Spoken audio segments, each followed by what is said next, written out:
Everyone, welcome back to Mamta Nepal tutorial. और guys, इस video के अंदर हम साइंस के कुछ और क्वेश्चंस को लेंगे, यानी साइंस के जितने भी एमसीक्यूज़ जो इम्पोर्टेंट वाले एमसीक्यूज़ हैं हम उनकी बात करेंगे। वो सारे के सारे लेंगे। इसके अंदर हमारे पास बायो के भी आएंगे, फिज़िक्स के भी आएंगे और केमिस्ट्री के भी आएंगे। इंडिविजुअल वीडियोस के अंदर आपको ये मिलेंगे। बायो की एक इंडिविजुअल वीडियो होगी, फिज़िक्स की अलग से, केमिस्ट्री की अलग से। जैसे इस वाली वीडियो के अंदर हम केमिस्ट्री के कुछ क्वेश्चंस को उठाएंगे जो कि काफ़ी इंपॉर्टेंट होंगे। 6 से लेके जो 10th तक की जितनी भी साइंस है उसके अकॉर्डिंग, हमारे साइंस की बुक के अकॉर्डिंग जो भी इंपॉर्टेंट वाले एमसीक्यूज़ हैं हम उन सबको उठाएंगे। So let's start with the question first. Question first, calcium carbonate is the chemical formula of. जो कैल्शियम कार्बोनेट है यानी CaCO3 जो होता है, ये किसका केमिकल फॉर्मूला है? इनमें से देखो, लाइमस्टोन होता है, चॉक होता है और मार्बल होता है। ये तीनों के ही तीनों कैल्शियम कार्बोनेट के ही होते हैं, ठीक है। यानी हमारे पास जो कैल्शियम कार्बोनेट है CaCO3 है, ये इन तीनों के ही नाम होते हैं। कैल्शियम कार्बोनेट भी बोल सकते हैं आप उसको, लाइमस्टोन भी बोल सकते हैं उसे, चॉक भी बोल सकते हैं उसे, मार्बल भी बोल सकते हैं। तो इस हिसाब से हमारा जो राइट आंसर आएगा वो है option D, all ANABC। Question number 2. On adding dilute HCl to copper oxide in a beaker, the solution turn blue-green due to the formation of what? देखो, हमने क्या क्या चीज़ ली है। एक HCl लिया है, HCl के साथ हमने क्या है, कॉपर ऑक्साइड लिया है। तो हमारा रिएक्शन क्या होगा जिसकी वजह से ब्लू ग्रीन सॉल्यूशन जो होगा उसका कलर ब्लू ग्रीन हो गया। तो देखो, जो कॉपर होगा वो किसके साथ, क्लोरीन के साथ हमारे पास बनेगा, मतलब जला जाएगा। तो हमारे पास क्या बन जाएगा, ये कॉपर क्लोराइड, ठीक है। कॉपर क्लोराइड यहाँ बन गया और हमारा वाटर यहाँ से बन जाएगा प्लस H2O, और बैलेंस करो तो हमारे पास क्या है, 2HCl प्लस CuO मतलब कॉपर ऑक्साइड। तो हमारे पास क्या बन जाएगा, हमारे पास कॉपर क्लोराइड और वाटर। तो किसकी वजह से हमारे पास जो नया सब्सटेंस बना है वो ये बना है, कॉपर क्लोराइड बना है। तो इसकी वजह से जो कलर होता है वो ब्लू ग्रीन कलर सॉल्यूशन का बन जाता है।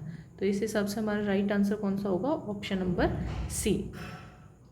क्वेश्चन नंबर थर्ड देखते हैं। Human body works within the pH range of, यानी ह्यूमन बॉडी के लिए कैसा pH होना चाहिए जिससे वो फंक्शन पूरा प्रॉपरली कर सकें, ठीक है। उसके लिए हमें एसिडिक जो मीडियम होता है वो बिल्कुल भी नहीं चाहिए होता, यानी एसिडिक मीडियम में हमारे ज़्यादातर जो एंजाइम्स होंगे वो काम नहीं कर पाएंगे।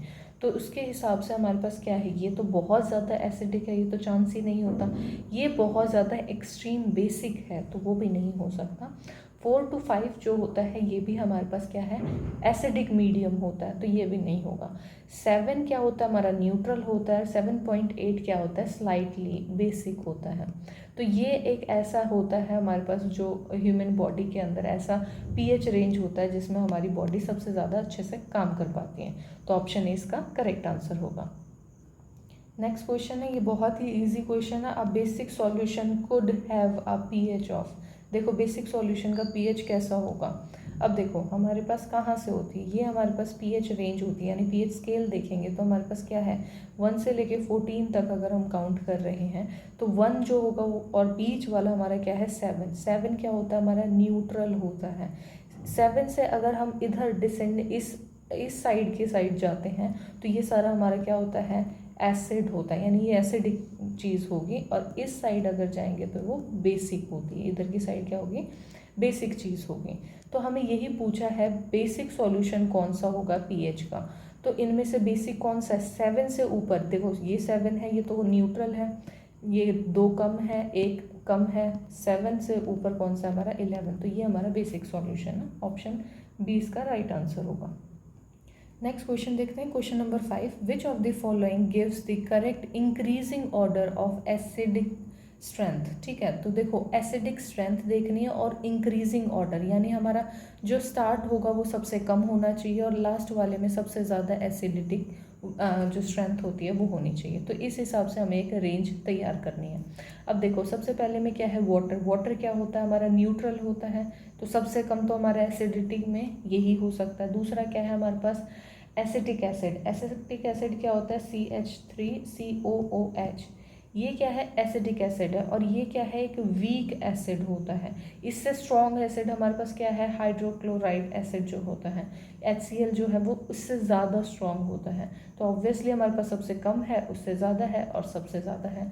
तो हमारा राइट आंसर कौन सा होगा, ऑप्शन ए। नेक्स्ट क्वेश्चन देखते हैं, question number 6। Common salt besides being use in kitchen, जो कॉमन सॉल्ट होता है हम किचन में तो यूज़ करते ही हैं, can also be use as a raw material for making, यानी कुछ रॉ मटेरियल के तौर में भी हमारा जो सॉल्ट होता है वो यूज़ किया जा सकता है। क्या चीज़ बनाने में यूज़ किया जा सकता है, देखो जो कॉमन सॉल्ट है वो बेकिंग सोडा बनाने में बिल्कुल भी इस्तेमाल नहीं किया जाता, जबकि वॉशिंग सोडा के अंदर इस्तेमाल किया जाता है, ब्लीचिंग पाउडर बनाने में भी हमारा सॉल्ट इस्तेमाल होता है, और स्लेक्ड लाइम बनाने में भी हमारा इस्तेमाल होता है जो सॉल्ट है वो। तो इस हिसाब से हमारे पास क्या आंसर होगा, ऑप्शन नंबर जो बी है वो सही है, वॉशिंग सोडा, ब्लीचिंग पाउडर और स्लेक्ड लाइम। ऑप्शन बी इसका करेक्ट आंसर है। नेक्स्ट क्वेश्चन देखते हैं, question number 7। Fruit juices such as orange juice contain, जो फ्रूट जूस होते हैं जिसमें से हम ऑरेंज की स्पेशली बात कर रहे हैं, ऑरेंज जूस के अंदर कौन सी एसिड प्रेजेंट होती है, तो वो होती है हमारी सिट्रिक एसिड। देखो वैसे भी क्लियर पता चल जाएगा, जो हमारे ऑरेंज होता है वो क्या होता है, एक सिट्रस फ्रूट होता है। क्यों, क्योंकि ये खट्टा होता है टेस्ट के अंदर। तो सेम किसकी वजह से होता है, इसके अंदर सिट्रिक एसिड होता है इसलिए। तो ऑप्शन बी इसका करेक्ट आंसर होगा। नेक्स्ट क्वेश्चन देखते हैं, question number 8। Which of the following salt does not contain water of crystallization. देखो सॉल्ट जो है वो नहीं मिलता है हमें, डज नॉट, आप ये चीज़ देखो, डज नॉट की बात कर रहे हैं, बाकी सब में मिलता है, सिर्फ और सिर्फ हमारे बेकिंग सोडा के अंदर ये नहीं मिलता। तो हमारा ऑप्शन कितना आ जाएगा, ऑप्शन बी। नेक्स्ट क्वेश्चन देखते हैं, question number 9। Which of the following solutions will turn phenolphthalein pink.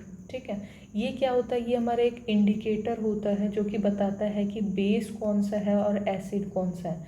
तो जब भी ये एसिड के साथ जब करता है, रिएक्ट करता है, या फिर एसिड के साथ अगर हम इससे आइडेंटिफाई करवाने की कोशिश करें, तो ये क्या होता है, कलरलेस होता है, कोई भी कलर शो नहीं करता। लेकिन जब वो बेसिक या किसी एल्कलाइन चीज़ के साथ जब ये कंबाइन होता है तो ये क्या है, एक पिंक कलर देता है।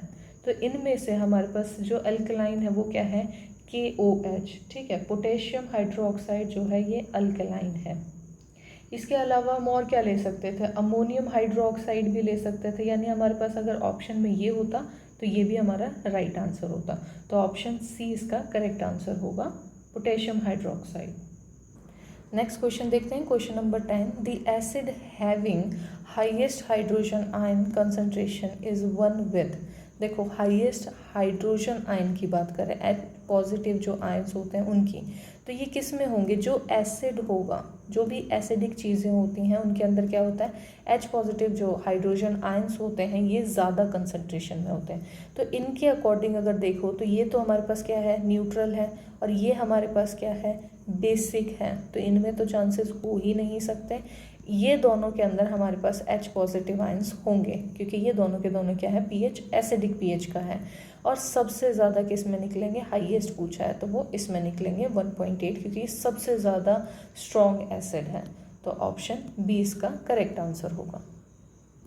नेक्स्ट क्वेश्चन देखते हैं, question number 11। The pH of gastric juices release during digestion. देखो हमारा जो स्टमक होता है उसमें कुछ गैस्ट्रिक जूस रिलीज़ किए जाते हैं, जिसमें से एक हमारे पास क्या होता है, HCl भी होता है। HCl क्या है, एक एसिड है। तो इसकी वजह से हमारा pH क्या होता है, डाइजेशन के टाइम पे हमारा जो pH स्टमक में pH होता है वो कैसा होगा।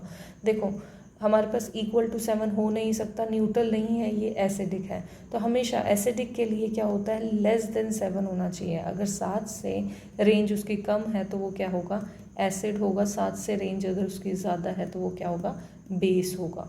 तो ये हमारे पास क्या है, 14, 1, इस हिसाब से हमारा pH स्केल होता है। तो ये इस हिसाब से हमारे पास होती है। तो हमारे पास एसिड होना चाहिए, तो उसके लिए क्या है, लेस देन 7 होना चाहिए, इधर की साइड पे वो pH आएगा। तो ऑप्शन ए इसका करेक्ट आंसर होगा। क्वेश्चन नंबर 12 देखते हैं, which is a soluble base in water. ऐसा कौन सा बेस है जो कि सॉल्यूबल होता है वाटर के अंदर। अब देखो हमारे पास कौन सा हो सकता है, वो होता है पोटेशियम हाइड्रोक्साइड। जो पोटेशियम होता है हमारे पास वो रिएक्ट कर सकता है, मतलब बहुत अच्छे से वो रिएक्ट कर सकता है H2O के साथ, और क्या बनाएगा KOH, जो पोटेशियम हाइड्रोक्साइड और कुछ हाइड्रोजन गैस को वो रिलीज़ कर देगा, तो ये कम्प्लीटली डिसॉल्व हो जाता है। तो ऑप्शन डी हमारा राइट आंसर आएगा, KOH। नेक्स्ट क्वेश्चन देखते हैं, question number 13। The journal salt, जो सॉल्ट होता है कॉमनली वो क्या होता है, वो एक आयनिक कंपाउंड होता है। तो नॉर्मली जो सॉल्ट होता है वो क्या है, आयनिक कंपाउंड होता है। तो ऑप्शन ए इसका करेक्ट आंसर होगा। नेक्स्ट क्वेश्चन देखते हैं, question number 14। Which of the following properties is closely related to acid, यानी एसिड की इनमें से कौन सी प्रॉपर्टी है। तो it contain hydroxide ions, बिल्कुल नहीं, एसिड की नहीं, ये बेस की है। बिटर टेस्ट, ये भी बेस का होता है। सॉल्ट टेस्ट बिल्कुल नहीं होता हमारे एसिड का, वो कैसा होता है, सावर टेस्ट होता है। तो ऑप्शन डी इसका करेक्ट आंसर होगा। थोड़े खट्टे होते हैं हमारे जितने भी एसिड होते हैं, वो कैसा टेस्ट होता है उनका, थोड़ा खट्टा सावर टेस्ट होता है। तो ऑप्शन डी इसका करेक्ट आंसर होगा। तो गाइज इस वीडियो में बस इतना ही। आई होप आपको ये सारे क्वेश्चंस क्लियर हुए होंगे। अगर आप किसी को भी डाउट है, कोई क्वेश्चन नहीं समझ में आया, तो प्लीज़ उसे आस्क करें मुझे, कमेंट बॉक्स में लिखें उसे। और thank you guys for watching this video.